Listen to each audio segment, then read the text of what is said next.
Erməni separatizminin ilham mənbəyi, yəni maliyyə qaynağı, Rusiyada qazandığı milyardları qanunsuz silahlı birləşmələrin yaşamasına xərcləyən və yaxud Kremldən bu istiqamətdə aldığı təlimatları yerinə yetirən Ruben Vardaryanın Bakıda 10 fevral tarixində məhkəmədə dediyi son söz müzakirələr doğurub.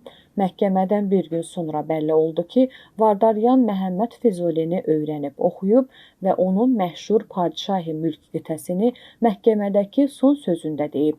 Bu barədə yalnız özünün sosial səhifəsində ailəsinə son sözü haqda verdiyi məlumatdan bilinir.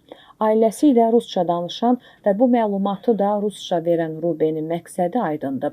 İsmarışı xüsusilə Rusiyanın bəlli qurumlarına çatdırılsın, yayılsın. Onu bura göndərərlər, fəaliyyətini görsünlər. Onun Padişah-ı Mülk qitəsindən öz məqsədləri üçün istifadə etdiyi allegorik dil seçdiyi aydındır. Allegoriyanı seçib, eyhamlar vurub və elə buna görə də Rubenin ailəsi ilə danışıqda son sözündə dediyi, iddia etdiyi bir ifadə sosial şəbəkələrdə müzakirə, mübahisə predmetidir. Vardaryan deyir ki, Bakıda məhkəmədə sözüm kəsilsə də, güya imkan verməyiblər danışmağa, amma artsaq olub, var və olacaq şüarını səsləndirmişəm.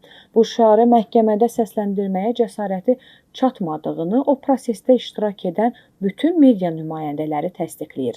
Hətta iş o yerdədir ki, erməni radikal mediası belə Vardaryanın bu şüarı səsləndirdiyini yazmır və bunun fake olduğunu qəbul edir. Əks halda vəkilinə istinad edərdilər.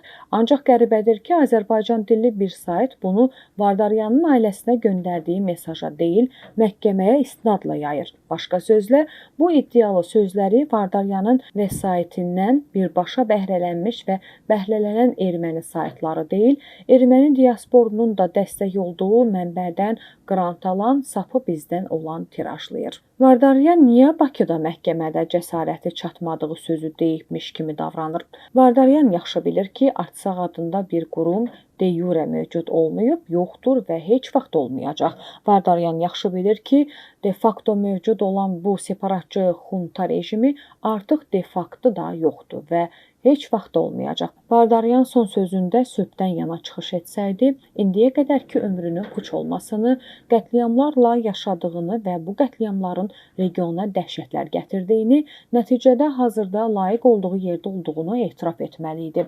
Etiraf etməli idi ki, yanlış halda sərmayə yatırdığı ideologiya Rusiyanın əlinə oynamaqdan, Azərbaycanlıların və ermənilərin qanına bais olmaqdan başqa bir şey deyilmiş.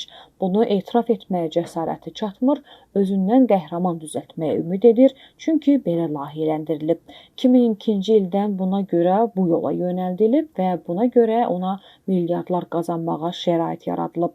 2022-ci ildə buna görə Xankəndiyə göndərilmişdi. Vardaryan Rusiya layihəsi olaraq artıq xərcləndiyini yaxşı bilir, amma geri yolu qalmayıb. Onun yeganə ümidi yenə revanş, yenə düşmənçilik, yenə yalançı vətənpərvərliyə sığınmaqdır. Çünki fırıldaqçıların bundan başqa son sığınacağı olmur. Halbuki Azərbaycan dövləti ona qəşəng sığınacaq hazırlayıb.